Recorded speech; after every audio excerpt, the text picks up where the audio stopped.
আসসালামু আলাইকুম। আগ্রাবাদ মহিলা কলেজে আয়োজিত অনলাইন ক্লাসে তোমাদের স্বাগত জানাচ্ছি। আমি লুৎফুন্নেসা চৌধুরী, প্রভাষক জীববিজ্ঞান বিভাগ। আশা করি মেয়েরা সবাই ভালো আছো। আজ আমি আলোচনা করব সালোকসংশ্লেষণ প্রক্রিয়ার আলোক অধ্যায়, যেটি মূলত সংগঠিত হয় আলোক শক্তি থেকে রাসায়নিক শক্তি উৎপাদন প্রক্রিয়ার মধ্য দিয়ে, যাকে ছোট্ট করে বলা যায় ফটোফসফোরাইলেশন প্রক্রিয়া বা ফটোলাইসিস প্রক্রিয়া। ফটোফসফোরাইলেশন শব্দটাকে আমি একটু ভেঙে বলছি। তার আগে আমি একটু গত ক্লাসের রেফারেন্স বলি, যেহেতু আমি আলোচনা করছি সালোক সংশ্লেষণ প্রক্রিয়া বা ফটোসিনথেসিস প্রক্রিয়া। পুরো প্রক্রিয়াটা উদ্ভিদের খুব স্পেশাল একটি প্রক্রিয়া, যেটা উদ্ভিদকে স্পেশালাইজড করেছে বা বৈশিষ্ট্যমণ্ডিত করেছে। জীবজগতে উদ্ভিদকে প্রাণী থেকে পৃথক করেছে এই বিশেষ প্রক্রিয়ার মাধ্যমে, যার মাধ্যমে উদ্ভিদ তার নিজের খাদ্য নিজের দেহেই উৎপন্ন করতে পারে এবং উৎপন্ন খাদ্যটা উদ্ভিদের দেহে স্থিতিশক্তি রূপে জমা থাকে। এই প্রক্রিয়াটি বা ফটোসিনথেসিস বা সালোক সংশ্লেষণ প্রক্রিয়াটি মূলত আমি গত ক্লাসে আলোচনা করেছি সামারি সম্পর্কে। ওই ক্লাসে আমি তোমাদের দেখিয়ে দিয়েছি যে কিভাবে সালোক সংশ্লেষণ প্রক্রিয়াটি দুটো ধাপে সম্পন্ন হয়। প্রথমে আলোক অধ্যায়, যেটিকে আমরা ফটোফসফোরাইলেশন প্রক্রিয়া বলছি, এবং আরেকটি হচ্ছে আলোক নিরপেক্ষ অধ্যায় বা লাইট ইন্ডিপেন্ডেন্ট রিঅ্যাকশন, যেখানে ক্যালভিন চক্র এবং হ্যাজেলস্ল্যাক চক্র নামক আরো দুটো মতবাদ নিয়ে আমরা আলোচনা করব। আজ আমি আলোচনা করছি আলোক অধ্যায় নিয়ে। আলোক অধ্যায় মূলত সূর্যের আলোক শক্তি রাসায়নিক শক্তিতে রূপান্তরিত হয়, যে প্রক্রিয়াটিকে আমরা ফসফোরাইলেশন বলছি। ফসফোরাইলেশন শব্দটার মানে কি? কোন যৌগে ফসফেট সংযুক্তিকরণকেই বলা হচ্ছে ফসফোরাইলেশন। আমি আবারও বলছি, কোন যৌগে ফসফেটের সংযুক্তিকরণ বা সংযুক্তি ঘটানোকে বলা হচ্ছে ফসফোরাইলেশন। আলোর উপস্থিতিতে এই ঘটনা সংঘটিত হলে তাকে আমরা বলবো ফটোফসফোরাইলেশন প্রক্রিয়া। আর পুষ্টিগত যদি এই সংজ্ঞার কথা বলি, তাহলে যে রাসায়নিক প্রক্রিয়ায় সূর্যের আলোকের উপস্থিতিতে সূর্যের আলোক শক্তিটি রাসায়নিক শক্তিরূপে এটিপি এবং NADPH2 তে পরিণত হয় বা রূপান্তরিত হয়, সেই প্রক্রিয়াটিকে বলা হচ্ছে ফটোফসফোরাইলেশন প্রক্রিয়া। এখানে একটা বেশ লম্বা একটা সমীকরণ তোমরা দেখতে পাচ্ছ, যেখানে মূলত দেখানো হয়েছে, তোমাদের বইয়ে আছে সমীকরণটি, তারপর আমি একটু দেখিয়ে দিচ্ছি। এখানে দেখানো হচ্ছে দুটো ADP আছে, দুটো অজৈব ফসফেট আছে, দুটো NADP আছে, আর 4 অণু পানি। এরা প্রত্যেকেই অংশগ্রহণ করে মূলত উৎপন্ন হচ্ছে 2 অণু ATP, 2 অণু NADPH2, 2 অণু পানি এবং 1 অণু অক্সিজেন। এক্ষেত্রে আমি বলবো একটু লক্ষ্য করো, এখানে ADP অর্থাৎ এডিনোসিন ডাইফসফেট, যেটা উদ্ভিদের খুব সহজলভ্য একটি শক্তির ইউনিট। এডিনোসিন ডাইফসফেট আছে, ডাই মানে দুটো, এডিনোসিন ডাইফসফেট আছে উদ্ভিদের সহজলভ্য শক্তি মাধ্যম বা ইউনিট। আর রয়েছে এখানে সূর্যের আলোক শক্তির উপস্থিতিতে দুটো অজৈব ফসফেট সংযুক্ত হচ্ছে, সে সাথে NADP আরো একটি শক্তি ইউনিট NADP আছে, যে এবং পানি 4 অণু পানি এখানে ব্যবহৃত হচ্ছে। 4 অণু পানির এখানে বিভাজন ঘটছে, সালোক বিভাজন ঘটছে। সেই বিভাজনের মাধ্যমে দুটো হাইড্রোজেন আয়ন NADP সাথে যুক্ত হয়ে NADPH2 হয়ে যাচ্ছে। ADP দুটো অজৈব ফসফেটকে সংযুক্ত করে ATP অর্থাৎ এডিনোসিন ট্রাইফসফেটে পরিণত হয়েছে, সে সাথে দুটো হাইড্রোজেন আয়ন নিয়ে NADPH2 উৎপন্ন হয়েছে, আর যথারীতি দুটো পানি মুক্ত হচ্ছে। সেই সাথে সদ্য বিভক্ত হাইড্রোজেন আয়ন, যেটা এখানে আয়নিত অবস্থায় সংযুক্ত হয়েছে, আর অক্সিজেন অনুরূপে বায়ুতে মুক্ত হয়ে যাচ্ছে। তাহলে দেখতে পাচ্ছি এখানে মূলত সূর্য আলোক শক্তি, এই প্রক্রিয়া সূর্য আলোক শক্তির উপস্থিতিতে দুটো অজৈব ফসফেট সংযুক্ত হয়ে শক্তি ইউনিট ATP এবং NADPH2 তৈরি করছে। মূল থিম হচ্ছে এটাই, মূল উদ্দেশ্য হচ্ছে এটাই, যাতে শক্তি ইউনিট বা শক্তি রূপে রাসায়নিক ATP এবং NADP তৈরি হয়। তাহলে সূর্যের আলোক শক্তিকে ব্যবহার করে বা সূর্যের আলোক শক্তির উপস্থিতিতে ফসফেটের সংযুক্তিকরণের মাধ্যমে যে ATP এবং NADP উৎপন্ন হয়, তাকে বলা হচ্ছে ফটোফসফোরাইলেশন প্রক্রিয়া। এই প্রক্রিয়াটিকে আমরা গত ক্লাসে ছকের মাধ্যমে দেখিয়েছি, যেটা চক্রাকারেও তৈরি হতে পারে, অচক্রাকার পথও অনুসরণ করে থাকে। চক্রাকার পথটিকে আমরা বলছি সাইক্লিক ফটোফসফোরাইলেশন। সাইক্লিক এবং নন সাইক্লিক বা অচক্রীয়। নন সাইক্লিক, তাহলে একটু খেয়াল করে দেখো, চক্রীয় ফটোফসফোরাইলেশন প্রক্রিয়ায় আমরা দেখতে পাচ্ছি একটি এখানে বিক্রিয়া কেন্দ্র আছে, একটা ফটো সিস্টেম মূলত আমরা দেখতে পাচ্ছি। প্রত্যেকেই লক্ষ্য করো বোর্ডে, আমি গত ক্লাসে তোমাদেরকে দুটো ফটো সিস্টেম নিয়ে আলোচনা করেছিলাম। ফটো সিস্টেম নিয়ে আলোচনা করেছিলাম। ফটো সিস্টেম দুই ধরনের, ফটো সিস্টেম 1 এবং ফটো সিস্টেম 2। ফটো সিস্টেম 1 এর বিক্রিয়া কেন্দ্র ছিল P700 বলা হচ্ছিল, যেখানে ক্লোরোফিল এ অণুটি সর্বাধিক 700 ন্যানোমিটারের তরঙ্গদৈর্ঘ্য শোষণ করতে পারে। তো এখানে বিদ্যমান তোমার বোর্ডে দেখতে পাচ্ছ যেটা চক্রীয় ফটোফসফোরাইলেশন প্রক্রিয়া বা সাইক্লিক ফটোফসফোরাইলেশন প্রসেস। এখানে মূলত যে ফটো সিস্টেমটি বলবৎ আছে তার বিক্রিয়া কেন্দ্র হচ্ছে সেই ফটো সিস্টেমটা হচ্ছে ফটো সিস্টেম 1। এই বিক্রিয়া কেন্দ্র হচ্ছে এখানে P700। এখানে কতগুলো শক্তি বাহক আছে আমি একটু পরে তাদের নিয়ে আলোচনা করছি। আবার অন্যদিকে দেখতে পাচ্ছ একটি বিস্তৃত একটি রূপরেখা, যেখানে মূলত এটাকে অচক্রীয় ফটোফসফোরাইলেশন প্রক্রিয়া বলা হচ্ছে। এখানে উৎক্ষিপ্ত ইলেকট্রন জোটটি পুনরায় বিক্রিয়া কেন্দ্রে ফিরে আসছে না, অচক্রাকারে এটি রূপান্তরিত হচ্ছে। এখানে ফটো সিস্টেম 1 এবং ফটো সিস্টেম 2 দুটাই অংশগ্রহণ করছে,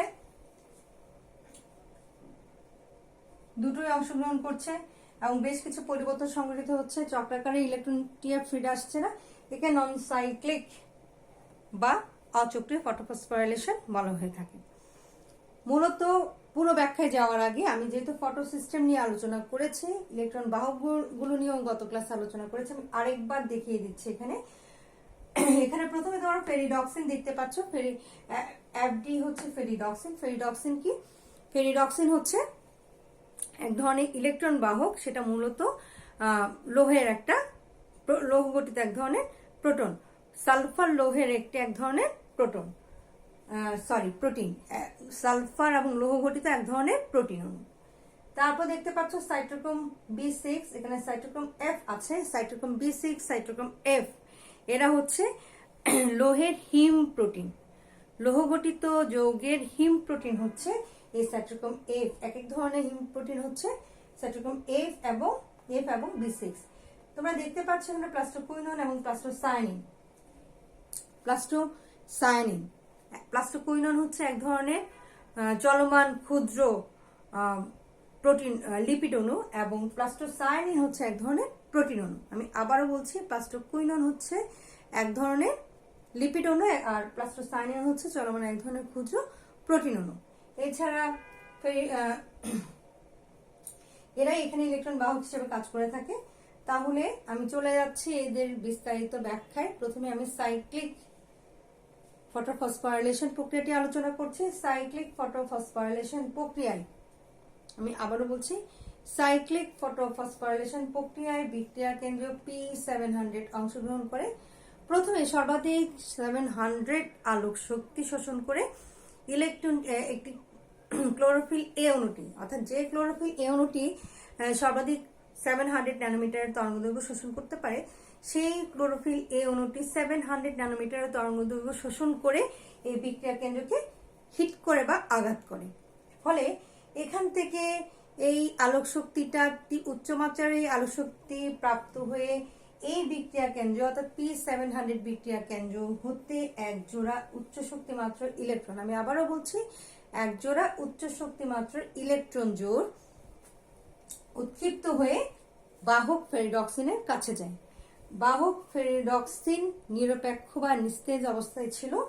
এক জোড়া ইলেকট্রনকে গ্রহণ করে সে অস্থির হয়ে যায় বা অস্থিতিশীল হয়ে যায়, তখন সেই পুনরায় সেই একজোড়া ইলেকট্রনকে ত্যাগ করে স্থিতিশীল অবস্থায় চলে আসে। তার ফেরিডক্সিনের ত্যাগকৃত ইলেকট্রন জোড়টি পরবর্তী যে ইলেকট্রন বাহক তার নাম হচ্ছে সাইটোক্রোম B6। সাইটোক্রোম B6 সেই ফেরিডক্সিন হতে উৎক্ষিপ্ত ইলেকট্রন জোড়টি গ্রহণ করে, এবং গ্রহণ করার পর সেও স্থিতিশীল হয়ে যায় এবং পুনরায় একটু পরে সেই ইলেকট্রন জোড়টিকে পরবর্তী বাহকের কাছে ট্রান্সফার করে বা ত্যাগ করে দিয়ে স্থিতিশীল হয়। সাইটোক্রোম B6 কর্তৃক উৎক্ষিপ্ত বা ত্যাগকৃত ইলেকট্রন জোড়টি প্লাস্টোকুইনন গ্রহণ করে থাকে। আমি আবারও বলছি, ইলেকট্রন বাহক প্লাস্টোকুইনন ইলেকট্রন জোড়টি গ্রহণ করে থাকে এবং সেও পুনরায় অস্থিতিশীল হয়ে পড়ে। প্লাস্টোকুইনন সেই ইলেকট্রন জোড়টিকে ত্যাগ করে দেয় এবং স্থিতিশীল হয়। সেই উৎক্ষিপ্ত ইলেকট্রন জোড়টি এবার গ্রহণ করার পরবর্তী ইলেকট্রন বাহক সাইটোক্রোম এফ। এক্ষেত্রে প্লাস্টোকুইনন থেকে সাইটোক্রোম এফ ইলেকট্রন বাহক ইলেকট্রন জোটটি গ্রহণ করার সময় একটি অজৈব ফসফেট এই শক্তিমাত্রা প্রাপ্ত হয়ে একটি অজৈব ফসফেট একটি এডিপির সাথে সংযুক্ত হয়ে একটি এখনো এটিপি তৈরি করে। তোমরা বোর্ডে দেখতে পাচ্ছ এখনো এটিপি তৈরি হচ্ছে। অর্থাৎ প্লাস্টোকুইনন থেকে সাইটোক্রোম এফ এই স্টেপে যখন প্লাস্টোকুইনন থেকে একজোড়া ইলেকট্রন সাইটোক্রোম এফ বাহকের নিকট চলে আছে, এর পরিভ্রমণকালে এই শক্তিমাত্রায় উৎক্ষিপ্ত হয়ে একটি অজৈব ফসফেট এডিপির সাথে সংযুক্ত হয় বা ফসফোরাইলেশন ঘটে এবং একটি এটিপি তৈরি। আমাদের মূল উদ্দেশ্য যেটা যে এটিপি তৈরিকরণ, এই চক্রাকার পথে মূলত এই স্থানে এটিপি তৈরি হয়। আমরা এই জায়গাটা ভালো করে মনে রাখবো, পরীক্ষার খাতায় লেখার সময় এই জায়গাটা আমরা খেয়াল করবো। এবং অবশ্যই মূল উদ্দেশ্য যেহেতু এটিপি তৈরি করা, তাহলে আমাদের পুরো ছকটা উপস্থাপন করার সময় চিত্র আঁকি বা বর্ণনা করে যখনই যাই যেটাই করি না কেন, যদি আমরা এটিপি উৎপাদনটাকে এভাবে দেখিয়ে না দিই তাহলে আমাদের মূল উদ্দেশ্য সফল হবে না। অর্থাৎ ফটোফসফোরাইলেশন ঘটছে না, তাহলে আমার পুরো উপস্থাপনায় কিন্তু মার্কহীন হয়ে যাবে, অর্থাৎ অর্থহীন হয়ে যাবে, শূন্য পাবো আমরা। তাই তোমরা খেয়াল করবে যখন এই ধরনের চক্রীয় বা অচক্রীয় ফটোফসফোরাইলেশন ব্যাখ্যা করবা বা উপস্থাপনা করবা, তখন অবশ্যই চিত্র বা বর্ণনায় অবশ্যই এটিপি তৈরির বিষয়টিকে যথাযথভাবে উল্লেখ করবা এবং বা দেখিয়ে দিবা। যাই হোক, সাইটোক্রোম এফ যে ইলেকট্রন জোটটিকে গ্রহণ করে অস্থিতিশীল হয় এবং পুনরায় সেও এটাকে ত্যাগ করে স্থিতিশীল হয়ে যায়।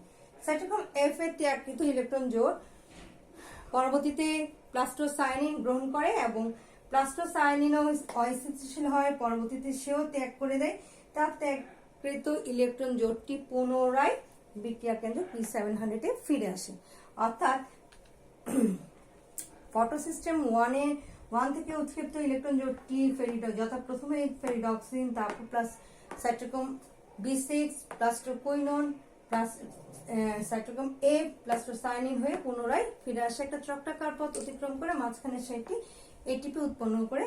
এই প্রক্রিয়াটিকে চক্রাকার পথটিকে বলা হচ্ছে চক্রীয় ফটোফসফোরাইলেশন প্রক্রিয়া। এই প্রক্রিয়ায় কিছু বৈশিষ্ট্য আছে, দুটো প্রক্রিয়ার মধ্যে কিছুটা পার্থক্য আছে। প্রথমে আমি বলে দিচ্ছি, এই সাইক্লিক প্রক্রিয়ায় প্রথম পার্থক্য বা ফার্স্ট পয়েন্ট হচ্ছে এতে কিন্তু কোনো পানির প্রয়োজন হয় না, এতে উপজাত রূপে কোনো কিছু উৎপন্ন হয় না, উৎক্ষিপ্ত ইলেকট্রন চক্রাকারে পুনরায় ফেরত আসে এবং এতে শুধুমাত্র একটি এটিপি উৎপন্ন হয়। এবার আমি চলে যাচ্ছি পরবর্তী অচক্রীয় ফটোফসফোরাইলেশন প্রক্রিয়া।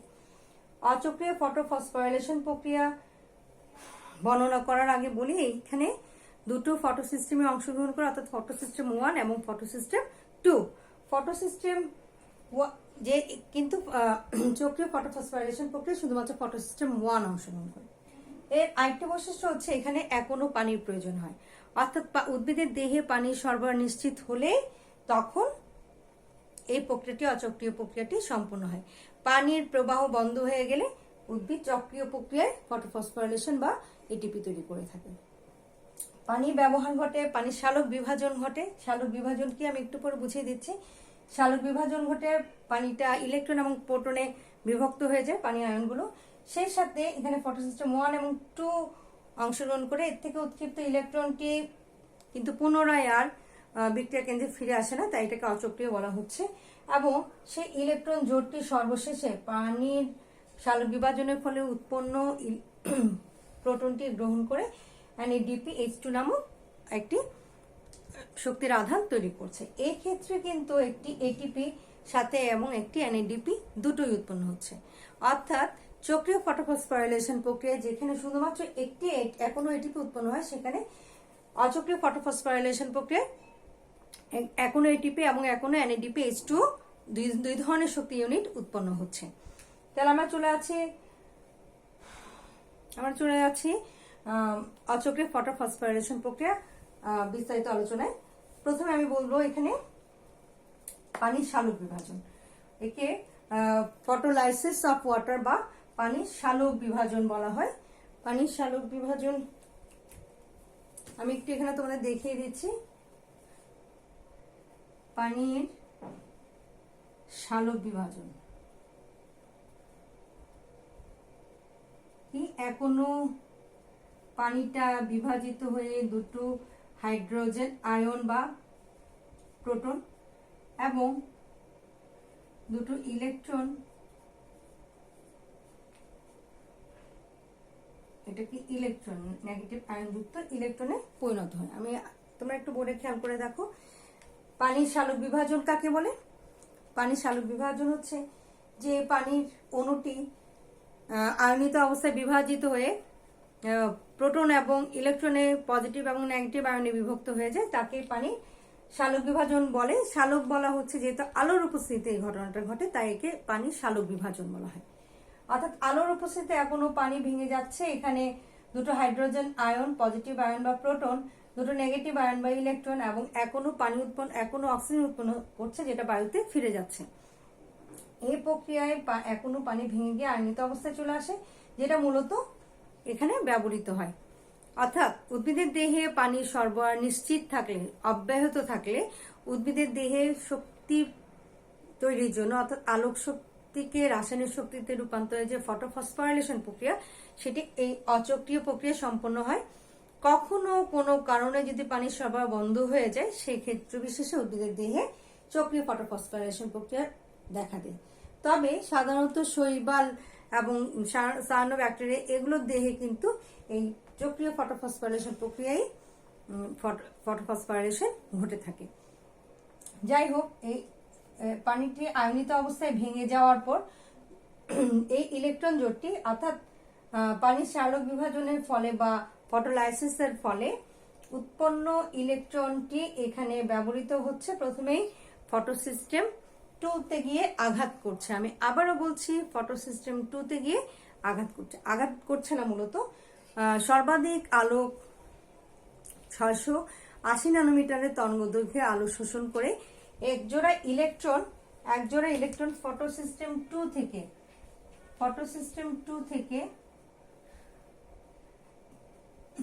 একজোড়া ইলেকট্রন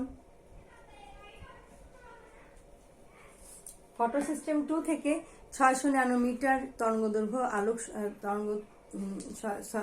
680 ন্যানোমিটারের তরঙ্গদৈর্ঘ্যের আলোক শক্তি শোষণ করে একজোড়া ইলেকট্রন ফটোসিস্টেম 2 থেকে উৎক্ষিপ্ত হয়ে, অর্থাৎ উচ্চ মাত্রা একজোড়া ইলেকট্রনকে ত্যাগ করে, যেটা উৎক্ষিপ্ত হয়ে প্রথম ইলেকট্রন বাহক প্লাস্টোকুইননের কাছে গিয়ে পৌঁছায়। তোমরা দেখতেই পাচ্ছ, ফটোসিস্টেম 2 থেকে উৎক্ষিপ্ত একজোড়া ইলেকট্রন অর্থাৎ ক্লোরোফিল এ P680 মানের একটি ক্লোরোফিল অণু সর্বাধিক 680 ন্যানোমিটারের তরঙ্গদৈর্ঘ্য শোষণ করে একজোড়া ইলেকট্রন উৎক্ষিপ্ত করে। সেই ইলেকট্রন জোটটি বিক্রিয়া কেন্দ্র থেকে উৎক্ষিপ্ত হয়ে সর্বপ্রথম ইলেকট্রন বাহক প্লাস্টোকুইননের কাছে গিয়ে পৌঁছায়। প্লাস্টোকুইনন একজোড়া ইলেকট্রন ত্যাগ করে এবং স্থিতিশীল হয়ে যায়। সেই ত্যাগকৃত ইলেকট্রন জোটটি পুনরায় সাইটোক্রোম F গ্রহণ করে। সাইটোক্রোম F গ্রহণ করার পর এই ক্ষেত্রে যথারীতি ADP এবং অজৈব ফসফেটটি সংযুক্ত হয়ে একটি ATP তৈরি করে। আমি আবারও বলছি, প্লাস্টোকুইনন থেকে একজোড়া ইলেকট্রন যখন ত্যাগ করা হয়, ওই সময় ওই শক্তি মাত্রাকে ব্যবহার করে একটি অজৈব ফসফেট একটি ADPর সাথে সংযুক্ত হয়ে একটি ATP বা এডিনোসিন ট্রাইফসফেট তৈরি করে থাকে। নিক্ষিপ্ত ইলেকট্রনটিকে প্রথমে পরবর্তী ইলেকট্রন বাহক সাইটোক্রোম F গ্রহণ করে। সাইটোক্রোম F পুনরায় অস্থিতিশীল হয়ে যায় এবং ইলেকট্রনটিকে ত্যাগ করে স্থিতিশীল হয়। সাইটোক্রোম F এর ত্যাগকৃত ইলেকট্রন জোটটিকে গ্রহণ করে পরবর্তী ইলেকট্রন বাহক প্লাস্টোসায়ানিন ইলেকট্রনটিকে গ্রহণ করে স্থিতিশীল হয়, পুনরায় তাকে ত্যাগ করে সেই স্থিতিশীল অবস্থা লাভ করে। এই ত্যাগকৃত ইলেকট্রনটি কিন্তু ফটোসিস্টেম 2 তে ফেরত যায়নি, বরং এটি গিয়ে আঘাত করছে ফটোসিস্টেম 1 কে।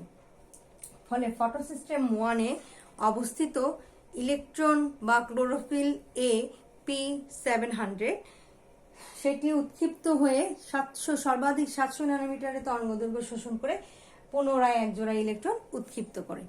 এই উৎক্ষিপ্ত ইলেকট্রন জোটটি বিক্রিয়া কেন্দ্র থেকে উৎক্ষিপ্ত হয়ে প্রথম ইলেকট্রন বাহক পেরিডক্সিনে গিয়ে পৌঁছায়।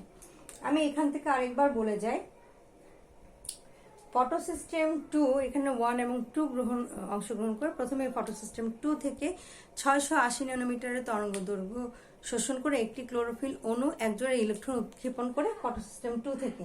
সেটা প্রথম গ্রহণ করে প্লাস্টোকুইনন। প্লাস্টোকুইনন ইলেকট্রন জোটটি যখন ত্যাগ করে তখন সেই সেম শক্তিমাত্রার কারণে একটি এখনো এটিপি তৈরি হয়, অর্থাৎ এটিপি যেটি তৈরি হবে সেটা এই স্টেপে তৈরি হয়ে যায় এবং ত্যাগকৃত ইলেকট্রন জোটটিকে সাইটোক্রোম এফ গ্রহণ করে এবং সাইটোক্রোম এফ ত্যাগ করলে তাকে গ্রহণ করে প্লাস্টোসায়ানিন। প্লাস্টোসায়ানিন ত্যাগ করলে সেই ইলেকট্রন জোটটি ফটোসিস্টেম 1 এ গিয়ে পৌঁছায়। ফটোসিস্টেম 1 কে আঘাত করলে ওখান থেকে একটি ক্লোরোফিল এ অণু সর্বাধিক 700 ন্যানোমিটারের তরঙ্গ দৈর্ঘ্য শোষণ করে পুনরায় একজোড়া ইলেকট্রন উৎক্ষিপ্ত করে, যেটা ফেরিডক্সিনে গিয়ে পৌঁছায়।